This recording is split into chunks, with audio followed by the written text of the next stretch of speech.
Now, it's been 10 years since 164 people were killed in the Mumbai attacks. It was 3 days of terror that the world had not seen up until that point. Heavily armed men roaming a city, murdering civilians. Unfortunately, it's a style of attack that has become more and more common. Here's a culture of what happened in those 3 days in November of 2008. So the Mumbai attacks of 2008 was a very defining moment for India, for the subcontinent and for the world as well. It's for many reasons called the 9/11 moment of India. So what really happened that day was these 10 armed gunmen had arrived on the shores of Mumbai on a boat, and they took hostage of a lot of people in a landmark Mumbai hotel. And they also sprayed bullets in a train station in Mumbai.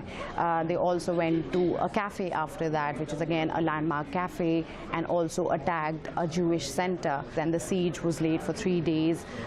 It was the most televised event in the recent history. I was glued to the televisions for 3 days. 9 out of these 10 attackers were killed by the security forces, and the lone gunman who survived was later hanged. And social media at this time was still pretty new to people, but this was really the first time that we saw its use more broadly. Just tell us exactly how it was used. Yeah, the attack itself and the story broke really on social media first. There were people reporting what was going on in the hostage situation in the hotel, and then later on over the 3 days, like, people were tweeting where the policemen were moving or where the movements were going around, what areas to avoid. The hostages from inside the hotel were tweeting about what was going on with them. People as a result actually got on social media around that time in India. And how are people marking what happened 10 years ago on social media?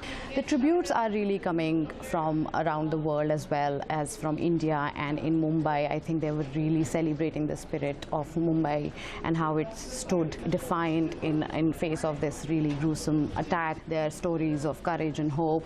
For instance, there was this girl who was born when the gunmen had attacked outside the hospital, and she was called Goli or Bullet. So she's turned 10 today. The US Secretary Mike Pompeo has given a statement as well of pledging another $5 million to any information related to perpetrators of this attack. What do you think has been the legacy? People often think of the world prior to 9/11 and after 9/11. What was the world like prior to 2008, the Mumbai attacks, and after it? I think it mostly has really derailed the peace talks between India and Pakistan.